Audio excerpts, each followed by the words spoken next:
Fala pessoal, vamos dar continuidade ao nosso estudo do Direito Constitucional na matéria Poder Legislativo. Galera, quando eu entro nessa matéria, Poder Legislativo, eu apresento para vocês o tópico da Constituição chamado do Poder Legislativo. Nós encerramos o estudo do tópico da Constituição da Administração Pública, ou da Organização do Estado, melhor dizendo, que inclui o subtópico da Administração Pública, né? E quando encerra esse subtópico da Administração Pública, começa um novo título, que é o título da separação dos poderes. E aí o primeiro capítulo da separação dos poderes é o capítulo do Poder Legislativo. E aí dentro do Poder Legislativo nós temos várias seções, que é o que nós vamos analisar agora, beleza? Primeira seção, a seção mais basicona, que fala do Congresso Nacional em termos mais gerais, fala da diferença básica entre Câmara e Senado, do Congresso Nacional, fala-se em termos mais genéricos, tá? Acerca do Poder Legislativo. Depois nós começamos a ver atribuições do Congresso Nacional, atribuições que submetem ao veto do presidente da República, por exemplo, a edição de uma lei de matéria penal. O Congresso vota e remete essa lei para o presidente da República, que pode vetá-la ou sancioná-la. Se o presidente sancionar, ela é promulgada e publicada. Se ele não sancionar, ou seja, se ele vetar, volta para o Congresso para ver se o Congresso vai manter ou não o veto. Mas ela vai para o presidente para ele vetar ou sancionar. Só que existem outros atos normativos que não vão para o presidente da República, não se submetem ao crivo de veto ou sanção do presidente da República. Então, essas medidas que o Congresso adota com a possibilidade de veto, a gente chama de atribuições do Congresso. Só que aquelas que não se submetem à possibilidade de veto dele, a gente chama de atribuições exclusivas, tá? As não exclusivas, ou seja, que submetem a veto, está no artigo 48, as exclusivas estão no artigo 49. Depois, o artigo 50 fala acerca da possibilidade, tanto das casas legislativas como também das suas comissões, de convocarem ministros de Estado. Ministros são aqueles nomeados pelo presidente da República para ocupar os ministérios, né, para chefiar os ministérios. Então, ou a casa como um todo, ou as comissões podem convocar esses ministros para solicitar uma prestação de contas acerca do que eles estão fazendo em suas pastas. Normalmente são essas convocações de comissões que acabam gerando aqueles vídeos que a gente assiste no YouTube, né, naqueles debates entre ministros e deputados ou entre ministros e senadores. Depois nós temos atribuições exclusivas da Câmara dos Deputados e atribuições exclusivas do Senado Federal. Esse tema aqui, atribuições, não costuma cair no nível da prova de vocês, tá bom, galera? Não costuma cair. Então, não é um tema pra gente... São muitos incisos, tá? É uma parte bem grande, mas é uma parte que a gente não precisa se preocupar muito no nível da prova de vocês. Depois nós temos a seção dos deputados e senadores. É a parte que fala dos deputados e senadores mesmo, as suas imunidades, suas prerrogativas, suas incompatibilidades, as hipóteses de perda do mandato, as licenças, tá? Tudo isso vem previsto dentro dessa seção aí dos deputados e senadores. O que cai de verdade, assim, com maior abundância, é o artigo 53, que fala das imunidades parlamentares. É a parte mais importante do estudo dessa sessão. Eu destaquei aqui para vocês porque é um tema importante. Depois vem um artigo falando sobre as reuniões e, por fim, um artigo falando sobre as comissões. Aqui dentro das comissões, mais uma vez, não é costume ser cobrado tudo. Quando normalmente cai sobre comissões, cai sobre uma comissão específica, que é a Comissão Parlamentar de Inquérito, que é uma comissão temporária responsável por investigar crimes. E depois eu vou tratar sobre ela especificamente com vocês, tá bom? Eu deixei aqui marcada porque são os assuntos principais. Eu poderia marcar também, dependendo da banca, tá? Esse terceiro aqui também, que são as hipóteses de perda do mandato. Também um assunto que vira e mexe aparece em prova, mas sem dúvida alguma, de todos esses temas que eu tratei aqui, o mais importante, tá, é o primeiro, falando em termos gerais, dependendo da banca, aí a gente sempre gosta de fazer um outro vídeo com direcionamento para a sua banca em específico, tá bom? Mas em geral, essa parte do Congresso Nacional, que é a parte mais geral, mais básica, a parte das imunidades e a parte das comissões, normalmente são relevantes, tá? Normalmente elas caem em quase todas as bancas, esses assuntos estão presentes. Aí, como eu disse, dependendo da banca, você pode acrescentar um assunto ou outro. Por fim, você tem alguns temas dentro ainda de Poder Legislativo que estão dentro do capítulo do Poder Legislativo. No entanto, Esses temas, eles são tão importantes em si mesmos que eles acabam sendo estudados de maneira autônoma. Os próprios editais, eles, quando vão cobrar essas matérias, eles anunciam que vão cobrar essas matérias. Então, por exemplo, às vezes é escrito lá no edital, Poder Legislativo. Normalmente a gente não estuda isso aqui, apesar de estar dentro do tópico do Poder Legislativo. Normalmente, quando o edital quer cobrar esses conteúdos aqui de você, ele menciona, tá? Ele fala acerca do processo legislativo, que é esse tópico aqui, do artigo 59 e 69, e fala também do controle externo. Apesar de que o controle externo, apesar de a gente não, se não tiver previsto no edital, não estudar ele em detalhes, a gente acaba estudando o controle externo, pelo menos o conteúdo principal dele, aqui mesmo, dentro desse bloco, tá bom? Quando eu falar das funções típicas e atípicas, uma das funções típicas do Poder Legislativo é justamente fiscalizar. E aí a gente acaba estudando um pouquinho do artigo 70 ao 75. Na verdade, 70 é o início do 71 e o 74, tá bom? Isso aqui vai estar disponível para vocês daqui a pouco. Agora, o aprofundamento disso aqui, a gente acaba fazendo lá no direito administrativo. Tem um tópico lá no direito administrativo, nos livros de direito administrativo, chamado do controle administrativo. E aí, nesse controle administrativo, a gente estuda o controle judicial e estuda o controle legislativo. E aí, no controle legislativo, a gente estuda também Tribunal de Contas, tá bom? Que é uma matéria estruturada com base no artigo 70 ao 75. Então, a gente acaba se aprofundando nesse tema lá nessa matéria controle administrativo. Show de bola? Então, se no teu edital não tiver previsto expressamente esses tópicos aqui, não se preocupe com eles, tá? Não é comum cobrar. Ah, mas se cobrar, é possível, tá? Mas aí você tem que escolher o método de estudo que você vai aderir, não é verdade? Você pode aderir o método de estudo, de estudar tudo, absolutamente tudo. Se você tiver 1 ano ou 2 para estudar, pode fazer isso. Ou você precisa estudar o que realmente tem relevância, tá? O que realmente tem mais chance de cair, principalmente na sua reta final de estudo. Então aqui a nossa preparação é com base no método 80-20. É estudar o principal para conseguir acertar pelo menos aí uns 80% de questões da prova. Então aqueles 20 a gente deixa como gordurinha para queimar, certo? Com o objetivo de estudar menos, fazer mais questões e mais revisões desse pouquinho e chegar muito bem preparado na prova para alcançar até os 80% ou mais da prova, tá bom? Então vamos lá, Congresso Nacional, que é o primeiro tópico desse do Poder Legislativo. Aqui, galera, a gente começa falando acerca das funções típicas e atípicas de cada poder. Como vocês sabem, vocês já estudaram direito administrativo, normalmente na primeira ou na segunda aula a gente costuma falar acerca das funções típicas e atípicas de cada um dos poderes da República. Nós temos o poder executivo, poder legislativo e poder judiciário, e cada um deles tem suas funções típicas e atípicas. Qual é a função típica do poder executivo? É administrar. Qual é a função típica do poder legislativo? Legislar. E aí, no direito constitucional, a gente costuma acrescentar também e fiscalizar. Legislar e fiscalizar. E o terceiro, qual é a função típica do poder judiciário? Julgar. Agora, o poder executivo, ele também pode exercer as funções típicas dos outros poderes de maneira atípica? Sim. Por exemplo, quem tem o exercício típico da função de legislar? É o poder legislativo. Mas nada impede que o poder executivo, por exemplo, edite medida provisória, que tem força de lei. Ou atos normativos infralegais, como, por exemplo, decretos regulamentares, como, por exemplo, instruções normativas, como, por exemplo, resoluções, que são atos normativos também. Então, o poder executivo ele pode exercer a função legislativa? Pode, mas de maneira atípica.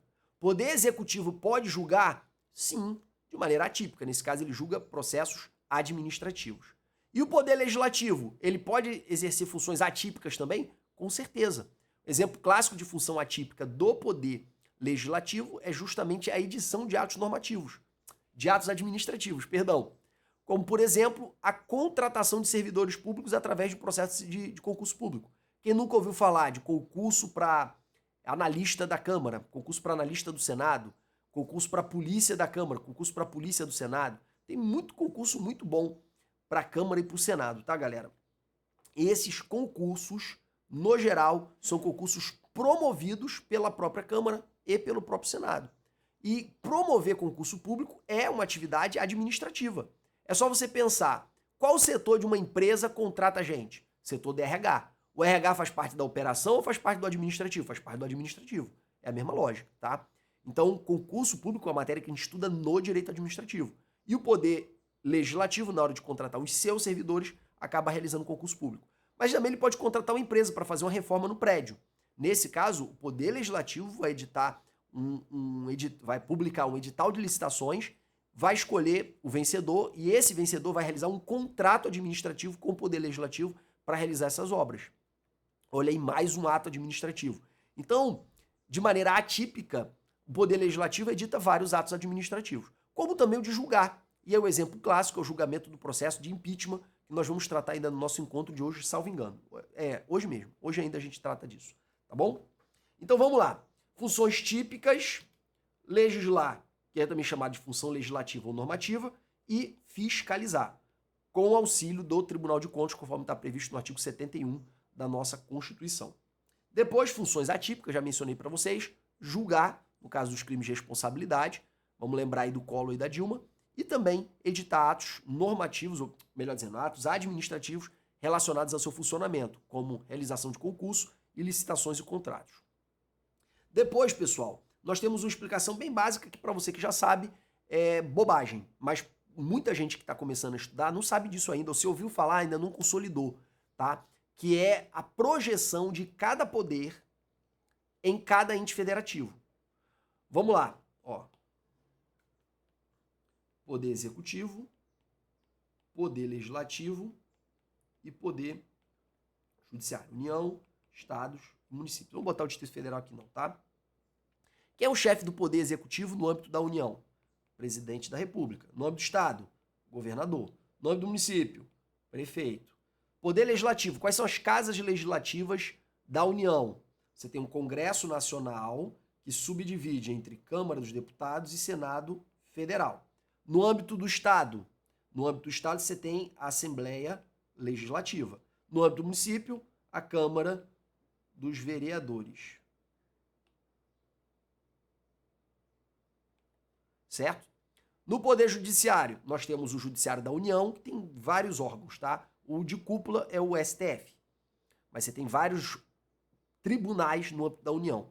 STJ, TSE, TRF, Juiz Federal, todos esses órgãos aí integram a justiça, o Poder Judiciário da União. Vamos botar aqui o STF, que é o principal. Depois, no âmbito dos estados, o órgão de cúpula é o TJ, o Tribunal de Justiça.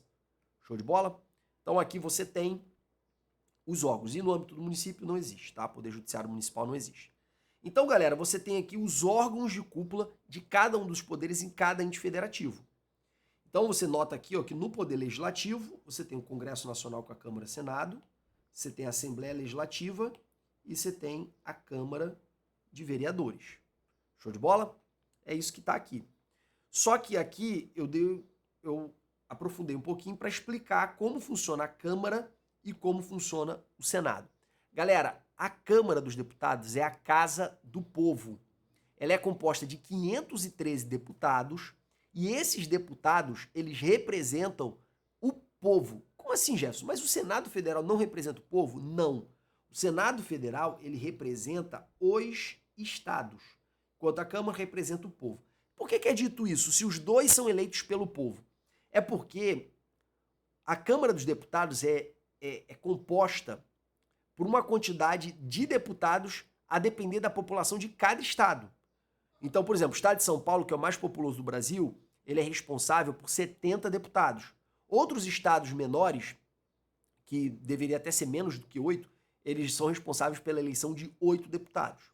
Só que o que acontece? Lá nos Estados Unidos, no momento do surgimento da Federação Norte-Americana, existe um debate entre os estados mais populosos e os estados menos populosos acerca de como seria a representação dos estados na Câmara que representaria a União. E o debate era o seguinte: os estados menos populosos queriam uma representação paritária. Já os estados mais populosos queriam uma representação proporcional. Afinal de contas, um homem, um voto. Certo? E qual foi o consenso que eles chegaram? Vamos criar duas casas. Uma para representar o povo, em que o voto vai ser proporcional ao número de habitantes de cada estado, e vamos criar uma casa para representar os estados. E aí o que acontece? Olha só, vamos imaginar aqui que existe um debate dentro do parlamento acerca de tributos, de distribuição de tributos. E os parlamentares dos estados mais populosos querem adotar uma regra que beneficie mais eles do que os estados menos populosos. Esses estados, se eles se unirem, eles vão conseguir prevalecer na Câmara? Sim. Por quê? Porque eles têm a maioria dos deputados. Se juntar ali, por exemplo, São Paulo, Minas, Rio de Janeiro e, não sei, Rio Grande do Sul, se juntar ali esses três ali, você já tem quase praticamente a metade dos deputados do Brasil. Então, se você tiver essa união dos deputados, dos estados mais numerosos, eles vão conseguir prevalecer, eles vão conseguir impor a vontade deles dentro da Câmara. Só que aí, esse projeto depois vai para o Senado.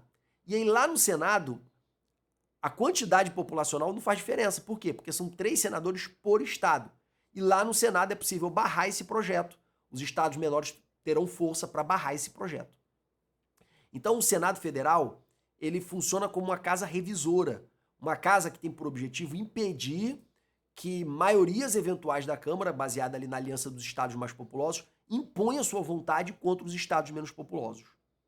Agora, também pode iniciar um projeto de lei no Senado, em que os estados com a população menor queiram criar regras que favoreçam eles, em detrimento dos estados com população maior. Quando esse projeto for para a Câmara, esse projeto será derrubado. Então, uma casa acaba contendo alguns arranjos institucionais prejudiciais e aí tudo vai ser feito com base em negociação, tá bom?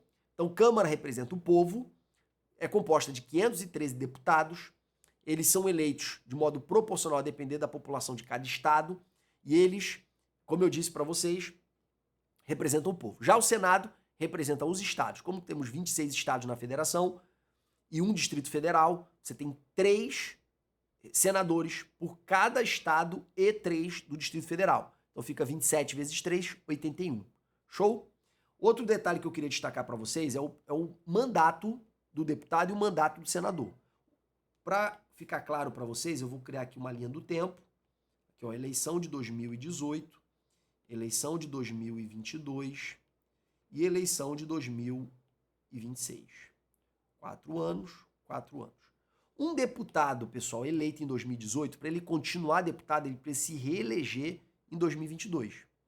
E depois, para ele continuar sendo deputado, ele tem que se reeleger em 2026. Por quê? Porque o mandato do deputado federal, é de 4 anos. Por outro lado, um senador que se elegeu em 2018, ele vai continuar senador até 2026. Ele só precisa se preocupar com a eleição dele em 2026. Por quê? Porque o mandato de senador é de 8 anos. É o senador da República. O mandato de senador é de 8 anos. Aqui 4, aqui é 8. Tá bom? E aí, como funciona? Em cada eleição de 4 em 4 anos, você tem a eleição de um número de senadores. Aqui em 18 foram eleitos 2 senadores. Aqui em 22 foram eleitos 1 senador. Quantos serão eleitos em 26? 2 também. E o quê? Esses 2 aqui vai esgotar o tempo deles, certo? E ou eles vão se reeleger em 26 ou alguém vai substituí-los. Deu para entender? Então o mandato de senador não é de 4 anos, é de 8. Tá? E ele concorre de 8 em 8 anos à reeleição. Show de bola? Então, galera, olha aqui, ó. Aqui foi eleito 1 senador. Em 26, ele vai precisar concorrer de novo? Não. Esse que foi eleito em 2022, ele não vai precisar concorrer em 26. Quando que ele vai concorrer? Em 2026 mais 4, 2030. Então, o mandato dele vai durar até 2030. Show? Então, numa eleição federal, tá? Numa eleição federal, você elege 1 senador numa eleição federal e na eleição federal seguinte você elege 2 senadores. E aí fica alternando 1, 2, 1, 2, 1, 2. Show de bola? Deu para entender isso aqui? Agora vamos relembrar um pouco de como funciona o poder legislativo nos outros entes federativos. Na União a gente já viu que é representada pelo Congresso Nacional e o Congresso Nacional, por sua vez, é composto por Câmara e Senado. Já no âmbito dos estados, o poder legislativo ele é representado pela Assembleia Legislativa. No caso do Estado do Rio de Janeiro, Assembleia Legislativa do Estado do Rio de Janeiro, chamada de ALERJ. Já no âmbito municipal, a casa legislativa que integra o poder legislativo é a Câmara dos Vereadores, Quem é que trabalha na Assembleia Legislativa? Ou quem é eleito para a Assembleia Legislativa? O deputado estadual. Quem é eleito para a Câmara dos Vereadores? Os vereadores. Show de bola? Então note que é possível ser eleito para deputado federal, para senador, para deputado estadual e para vereador. Mas, Jéssica, o que é isso? Câmara Legislativa do Distrito Federal. É a casa do Distrito Federal. O Distrito Federal sempre tem um nomezinho meio diferente, tá bom? Mas essas são as casas legislativas de cada ente federativo. No caso da União, Congresso Nacional, que é composto por Câmara e Senado, no âmbito dos estados, Assembleia Legislativa, no âmbito dos municípios, Câmara de Vereadores. Dito isso, galera, vamos agora analisar o texto constitucional, que é o que você vai precisar ler sempre, porque o examinador, para o teu nível de prova, cobra o texto de lei. Então, tudo que eu falei aqui foi para você entender a lei, e uma vez que você entendeu a lei, você pode marcá-la para, no momento de estudar, você poder ler a lei e compreendê-la. Certo? Toda explicação tem por objetivo capacitá-lo de ler a lei quando o tipo de matéria envolve letra de lei. Show de bola? Vamos lá então. O poder legislativo é exercido pelo Congresso Nacional. Então, é o poder legislativo no âmbito da União, aqui está falando da União, tá? É exercido pelo Congresso Nacional, que é composto pela Câmara dos Deputados e pelo Senado Federal. Quem é eleito para a Câmara dos Deputados é deputado federal, quem é eleito para o Senado Federal é chamado de senador da República. Show? Cada legislatura terá duração de 4 anos. Aqui vai uma dica cultural, tá? Não confunda legislatura, que tem 4, com sessão legislativa, que tem 1 ano de duração. Tá? Cada ano é uma sessão legislativa. Já uma legislatura são 4 anos. Então, por exemplo, o senador, ele tem mandato por 2 legislaturas. Um deputado federal, ele tem mandato por uma legislatura. Uma legislatura. Show de bola? E a sessão legislativa é cada ano. 45. A Câmara dos Deputados compõe-se de representantes do povo, eleitos pelo sistema proporcional. Não vou explicar isso para vocês. A gente costuma estudar isso em direitos políticos, mas às vezes nem isso eu acabo ensinando, porque, enfim, é uma matéria mais afeita ao direito eleitoral ou a provas mais avançadas, tá? Para o teu nível de prova, saber como funciona o sistema proporcional é bobagem, tá? Porque cai pouquíssimo. Então a gente não vai ficar gastando tempo com o que cai pouco, correto? Agora, se na tua prova cai direito eleitoral, isso aqui você tem que saber, com certeza. Então, ó, representantes do povo eleitos pelo sistema proporcional em cada estado, em cada território e no Distrito Federal. Então, é pelo sistema proporcional. Só memoriza isso. O número total de deputados, bem como a representação por estado e pelo Distrito Federal, será estabelecido por lei complementar. Só que aí tem um limite, né? Proporcional à população. Então, no âmbito da Câmara, a quantidade de deputados será proporcional à população. E aí, por isso, galera, que tem ano que a quantidade de deputado federal de um estado pode aumentar ou diminuir. Se a população desse estado está regredindo, está diminuindo, a tendência é que o número de deputados dele diminua. Agora, se tem um estado crescendo, que está com a população maior, a tendência é que a quantidade de deputados desse estado aumente.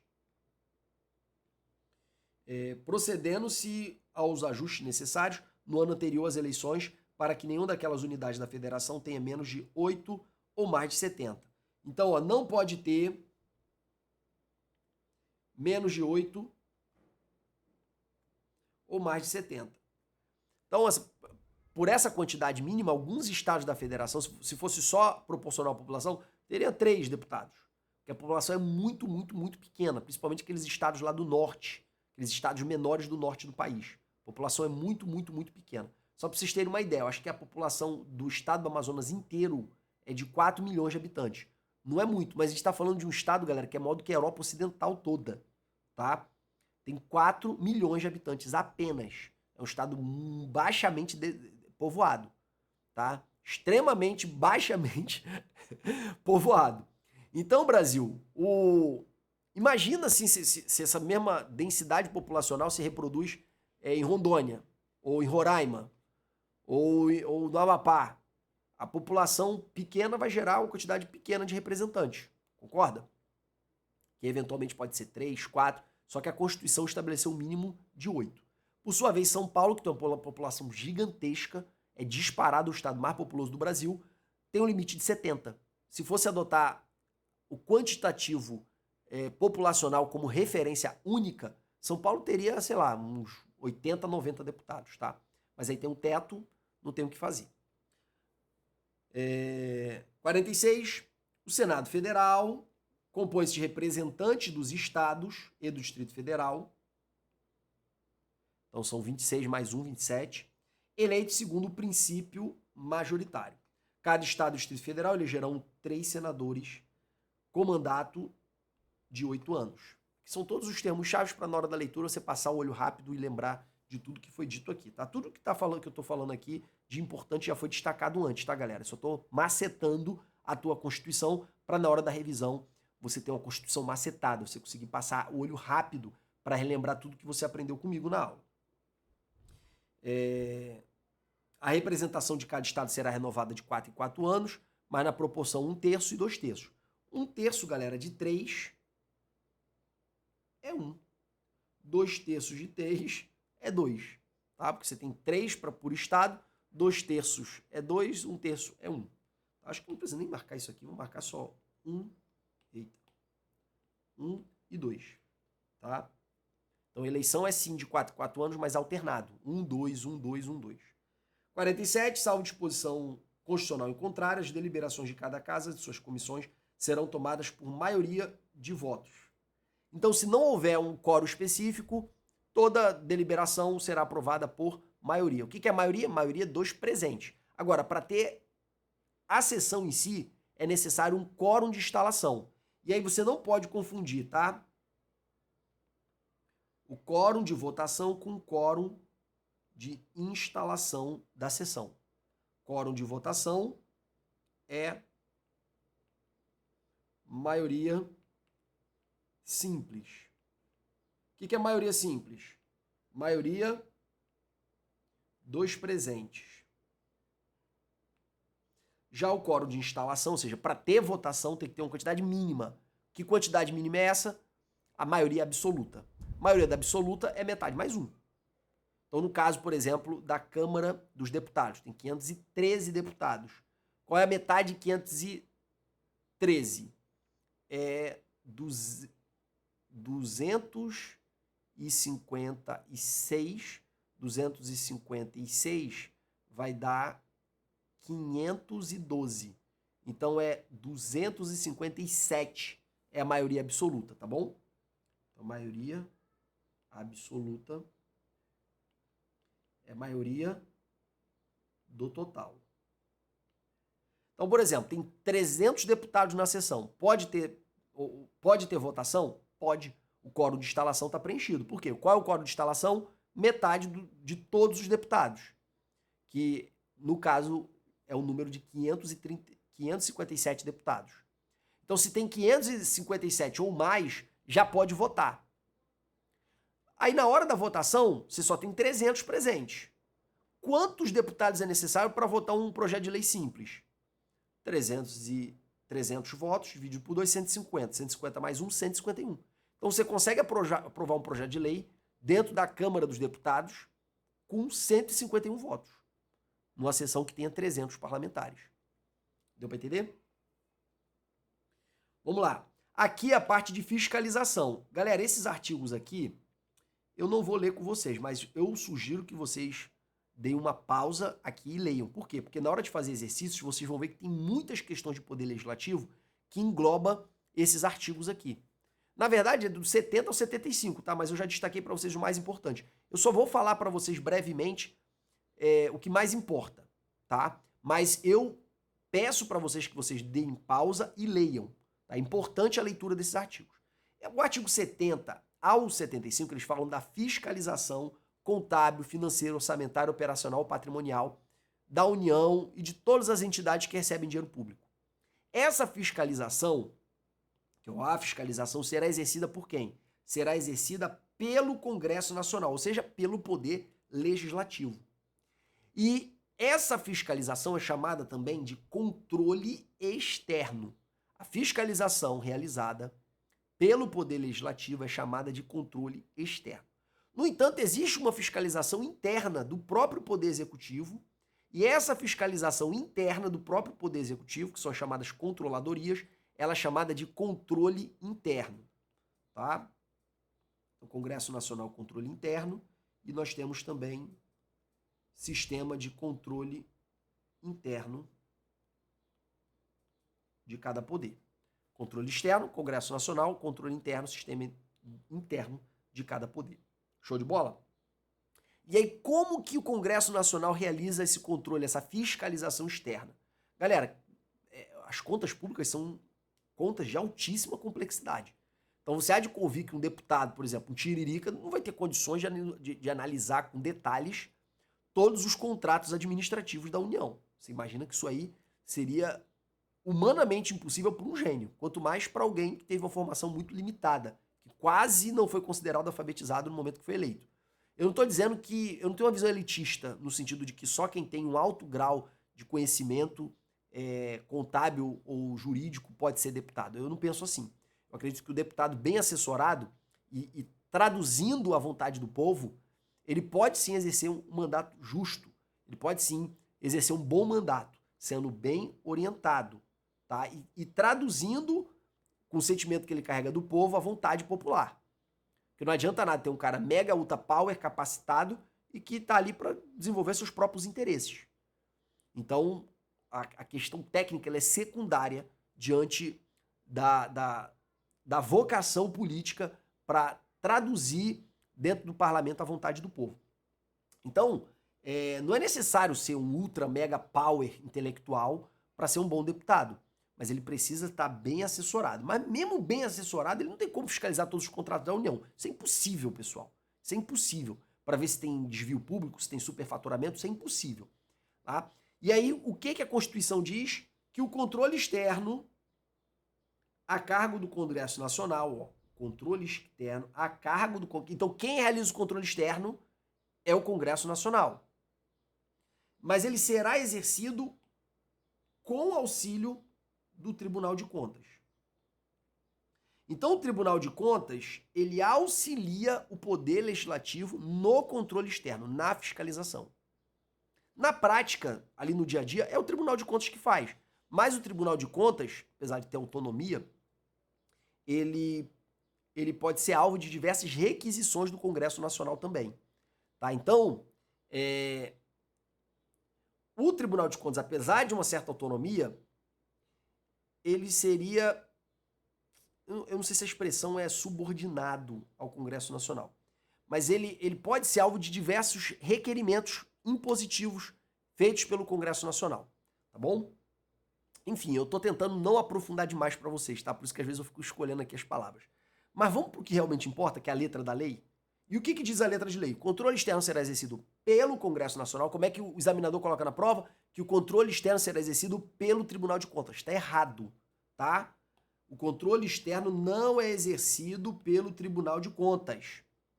Não é exercido pelo Tribunal de Contas. Como o examinador gosta de colocar para o aluno a casca da banana, para ele errar.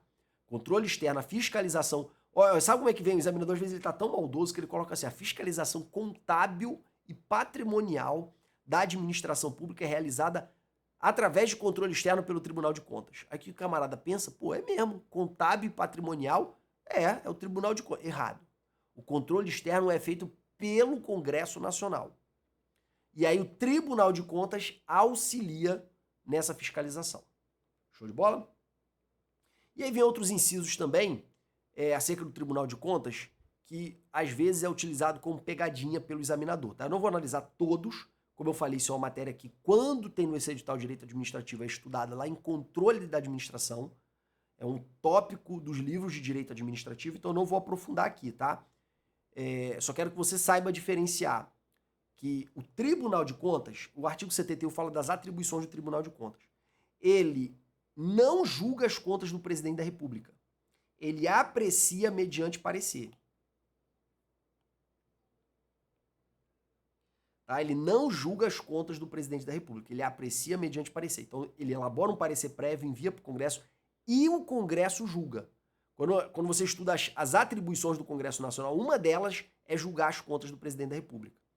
Então, o Tribunal de Contas aprecia mediante parecer, ou seja, ele recomenda a aprovação ou rejeição das contas. Mas quem julga é o Congresso Nacional. Depois, nós temos o julgamento do Tribunal de Contas. E aí o Tribunal de Contas vai julgar as contas de todos os outros responsáveis pela gestão do dinheiro público. Então o Tribunal de Contas vai julgar o próprio Poder Legislativo, vai julgar o Poder Judiciário, vai julgar todas as outras autoridades do Poder Executivo, com exceção do presidente. Então, nesse caso, o Tribunal de Contas vai realizar um pente fino e julgar as contas de todo mundo que recebe dinheiro público. Inclusive ONG, inclusive entidade privada. O único que não presta conta para o Tribunal de Contas, apesar de receber dinheiro público, é o AB, por decisão do Supremo. Todo o resto que recebe dinheiro público tem que prestar contas para o Tribunal de Contas. Essas contas são julgadas, elas são aprovadas com ressalvas ou são rejeitadas, tá? Então, galera, deu para entender qual é a função do Tribunal de Contas? Eu não estou lendo aqui o dispositivo, mas sugiro que depois vocês leiam, tá? Só quero que você entenda isso. Ele aprecia, mediante parecer, as contas do presidente e de todas as outras autoridades que mexem com o dinheiro público, inclusive entidades privadas, o Tribunal de Contas julga as contas, pelo menos no que diz respeito ao dinheiro público. Depois, artigo 74. O artigo 74 fala das controladorias, ou seja, do controle interno de cada poder. Então, por exemplo, você tem a Controladoria Geral da União, que é uma espécie de controle feito dentro da própria União. Não é um controle feito de modo externo pelo Tribunal de Contas, por outros poderes. É o próprio Poder Executivo se autofiscalizando. Afinal de contas, né, galera? O Poder Executivo tem muita gente mexendo com o dinheiro público. Às vezes o cara lá na ponta tá desviando e o gestor aqui em cima nem sabe. Então essa controladoria, ela faz esse controle também do pessoal da ponta, tá? E aí tem algumas regrinhas básicas que eu vejo bastante em prova.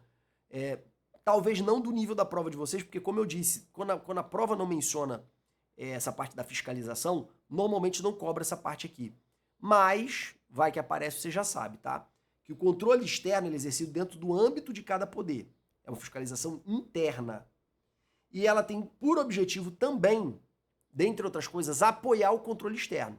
De tal modo que se o controle interno ficar sabendo de alguma irregularidade e não comunicar o controle externo, quem ficou sabendo e não comunicou será solidariamente responsável pelos danos. Então o camarada roubou, o pessoal da controladoria interna descobriu, não informou para o Tribunal de Contas, depois o Tribunal de Contas descobriu e ficou sabendo que o pessoal da controladoria já sabia. O Tribunal de Contas pode cobrar tanto de quem roubou como do pessoal da controladoria. Por quê? Porque eles vão ser solidariamente devedores do valor desviado. Tá? Então, responsabilidade bem grande. Tá? Como é que aparece em prova? Aparece em prova responsabilidade subsidiária, aparece que não há responsabilidade, mas aqui na Constituição está previsto que a responsabilidade será solidária. Então, o controle interno de cada órgão, lá no âmbito da União, é a CGU, Controladoria Geral da União, é um controle interno. Se ela ficar sabendo da irregularidade, ela tem que informar o controle externo, que é exercido pelo Congresso Nacional com auxílio do Tribunal de Contas. Então ela vai lá e já manda para o operacional, né? Para o Tribunal de Contas. Tá bom? Se ela não informar, quem ficou sabendo e não informou será responsável solidariamente. Atribuições do Congresso Nacional. É um outro tópico que eu já vou adiantar para vocês. Não tem tanta relevância para o teu nível de prova. Cada artigo desse aqui, por exemplo, 48, ele tem vários incisos, pessoal. Vários e vários e vários, tá? É uma questão de leitura, mas para o teu nível de prova, normalmente não é cobrado esse conteúdo aqui. Normalmente é cobrado aquele primeiro conteúdo que diferencia ali a Câmara do Senado e as suas funções típicas e atípicas, e também a parte de imunidades e comissão parlamentar de inquérito, tá? Então eu não me preocuparia tanto com esse aqui. Eu só destaquei algumas competências exclusivas, como, por exemplo, aprovar estado de defesa, intervenção federal e autorizar o estado de sítio. Como vocês aprenderão lá no estado de defesa e estado de sítio, no estado de defesa o presidente decreta e depois submete à aprovação do Congresso. Então, primeiro ele decreta, então já está funcionando. E aí o Congresso recebe esse decreto e tem um prazo, salvo engano, de 48 horas para aprovar ou rejeitar esse decreto. Intervenção federal, mesma coisa. Primeiro o presidente decreta a intervenção e depois ele submete ao Congresso. Já em relação ao estado de sítio, que é muito mais grave, tem muito mais garantias ali sendo afastadas, ele pede autorização para o Congresso autoriza e aí sim ele decreta o estado de sítio. Lembrando que declarar guerra a outro país é um dos itens do estado de sítio. Então, por exemplo, algum país jogou uma bomba no Brasil, o Brasil quer revidar. Resposta à agressão externa. O presidente tem que pedir autorização para o Congresso e aí, mediante essa autorização, o Congresso pode entrar em guerra, presidente pode declarar guerra a outro país. Quem declara é o presidente, mas mediante autorização do decreto. Foi mais ou menos o que aconteceu lá nos Estados Unidos, na época da Segunda Guerra Mundial, depois do ataque de Pearl Harbor. Os japoneses destruíram a base norte-americana do Havaí de Pearl Harbor e o presidente na época, acho que era o Roosevelt, ele foi ao Congresso pedir autorização para o Congresso permitir que ele declarasse guerra para o Japão. O Congresso autorizou, ele declarou guerra ao Japão. Então, nós temos aqui muito claramente uma autorização prévia. No estado de defesa não é prévio, tá? É posterior. Primeiro decreta, depois submete à aprovação. Já no estado de sítio, primeiro o Congresso autoriza e depois o presidente decreta. Na aula pertinente, a gente vai reforçar isso para vocês, que cai sempre em prova. Depois temos sustar atos normativos do Poder Executivo, que exorbitem do poder regulamentar. Vocês sabem que o presidente da República ele pode editar decretos para regulamentar leis. O que é regulamentar? É dar detalhes. Tá? Por exemplo, tem uma lei dizendo de um documento que tem que ter fé pública e ser aceito em todos os lugares. Mas como é que vai ser esse documento? Onde é que vai ser a foto? Quais são os dados que vão estar nele? Às vezes esses detalhes a lei não traz. Aí vem um decreto para regulamentar, para trazer esses detalhes, tá? Só que às vezes, galera, o decreto ele traz um monte de obrigação que a lei não trouxe. E decreto não deve gerar obrigação de natureza primária. O decreto ele para esmiuçar, ele não é para criar direitos e obrigações. E aí o Congresso pode suspender os poderes desse decreto. Como também suspender a lei delegada quando extrapola dos limites da sua delegação. Eu não vou entrar nesse mérito aqui específico com vocês. Só quero adiantar que essas são hipóteses de controle de constitucionalidade repressivo pelo Poder Legislativo. Isso a gente acaba estudando lá em controle de constitucionalidade, tá? Por isso que, por causa da importância lá no controle de constitucionalidade, que eu estou destacando aqui para vocês. Depois, julgar anualmente as contas do presidente. Falei para vocês, ó, aqui, ó, o Congresso ele julga as contas do presidente. Aqui, ó, presta atenção, o Tribunal de Contas, ele aprecia, mediante parecer, as contas do presidente. Tá? Então, o Tribunal de Contas aprecia e emite parecer, o Congresso julga. Show? Então, fique atento nessa diferença, porque o examinador às vezes gosta de jogar essa casquinha de banana aí. Depois, fiscalizar e controlar direto e indiretamente, ou por qualquer de suas casas, os atos do Poder Executivo, incluídos o da administração indireta, e essa fiscalização é principalmente exercida pelo Tribunal de Contas, né? Já vimos isso aqui. E, por fim, autorizar referendo e convocar plebiscito. Lembrando que o presidente não pode convocar plebiscito, o presidente não pode convocar referendo. Normalmente, governos autoritários e populistas que começam sob um argumento de democracia direta, que o povo tem que falar, ele começa a querer suplantar a autoridade do Congresso através de plebiscitos, para constranger o Congresso. Então ele convoca um referendo, convoca um plebiscito, normalmente um plebiscito, o povo escolhe uma coisa, até porque muitas vezes esse líder autoritário ele tem um controle da mídia também, então ele faz uma propaganda massiva para adotarem a medida que ele quer que seja adotada, ganha e depois leva a questão para o parlamento. E o parlamento não vai votar contra o povo, né? Muito difícil. Então, acaba sendo utilizado como instrumento de manipulação. E tem momentos que tinha que ser usado mesmo, tá? O Brasil praticamente não usa plebiscito e referendo. Tem momentos que era para ser utilizado mesmo, principalmente questões morais sensíveis, que tem um dissenso razoável entre as pessoas. Mas o Brasil não tem vocação democrática, galera. A gente não tem uma mentalidade muito democrática. Foi feita a votação para o Estatuto do Desarmamento, prevaleceu que o povo queria arma. O que o Congresso fez? Manteve o Estatuto do Desarmamento. Manteve o Estatuto do Desarmamento. Quer dizer, o referendo serviu para nada, né? Enfim, é só um exemplo, tá? Então, para evitar que líderes populistas acessem o povo para burlar, que a gente chama de bypassar o Congresso, a Constituição estabeleceu que o Congresso convoca, não é o chefe do Poder Executivo. Depois, convocação de ministros, como eu disse para vocês, salvo engano lá no início, o Congresso, no caso a Câmara dos Deputados, Senado Federal ou qualquer das suas comissões pode convocar o ministro de Estado.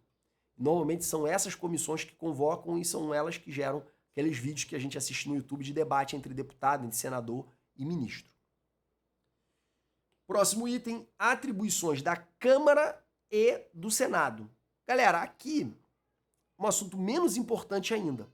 Tá? Aqui eu só gostaria de mencionar que a Câmara ela edita seus próprios regimentos, o Senado edita seus próprios regimentos, a Câmara fixa seu próprio subsídio, o Senado fixa seu próprio subsídio. É importante mencionar que a Câmara que aprova também o subsídio do ministro do Supremo e que aprova também o subsídio do presidente da República. Então, o parlamento que decide essas questões, tá? Respeitada a iniciativa de cada uma delas. Mas no caso ai meu Deus do céu, do subsídio dos deputados e dos senadores, eles iniciam um projeto de lei e eles aprovam, né? É uma hipótese meio esquisita. E o presidente não pode fazer nada em relação a isso. Depois, temos a atribuição de se auto-organizar, fazer seus concursos, tá? Como eu tinha mencionado para vocês antes.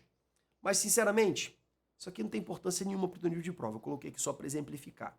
Tá? O que importa mesmo aqui, aí aqui realmente tem uma relevância, é o julgamento do processo de impeachment. Por quê, galera? Porque isso aqui é uma atribuição específica da Câmara, uma atribuição específica do Senado. Qual é a atribuição da Câmara? Receber a petição com o pedido de impeachment. É a Câmara que recebe. Melhor, não é a Câmara somente, tá? É o presidente da Câmara. Por quê? Porque ele bota para votação. O presidente da Câmara bota para votação. E o Senado, pessoal? O Senado, galera, é ele quem julga o processo de impeachment. Então vamos pensar aqui no fluxograma. Ó. Qualquer cidadão pode apresentar um pedido de impeachment, tá? Qualquer cidadão. Então vai lá, o cidadão apresenta o pedido de impeachment contra a senhora presidente Dilma Rousseff. Esse pedido vai para o presidente da Câmara dos Deputados, que à época era o Eduardo Cunha. O Eduardo Cunha pode simplesmente sentar em cima do pedido, não se manifestar. É uma decisão política dele, que é o que normalmente ocorre. Tá? Todo presidente tem pedido de impeachment contra ele. O Eduardo Cunha vai lá e senta em cima do processo de impeachment, do pedido de impeachment. E aí, sentou em cima do pedido de impeachment, não tem votação nenhuma. Tá? Agora, se ele recebe a petição, aí ele envia para o plenário. Claro que existem outras etapas, tá? Mas eu não vou esmiuçar aqui que não tem necessidade. E aí ele manda para o plenário, tá?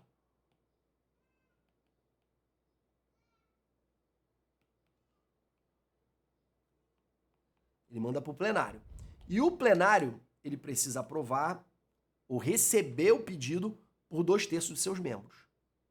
Depois que o plenário recebe, ele envia para o Senado Federal. E aí o Senado Federal, a receber esse pedido, ele tem 2 etapas, tá? Ele tem que receber mais ou menos a mesma coisa, tá? Recebe de novo o pedido de impeachment por 2/3. Só que quando o Senado recebe, você tem o afastamento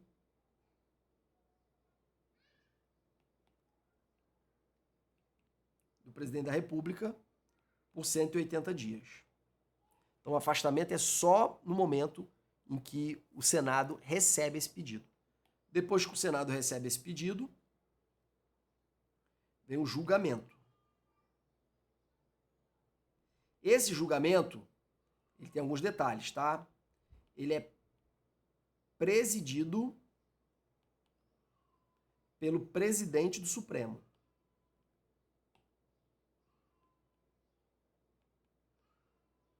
Na época era o Ricardo Lewandowski, que hoje é ministro da Justiça do Lula.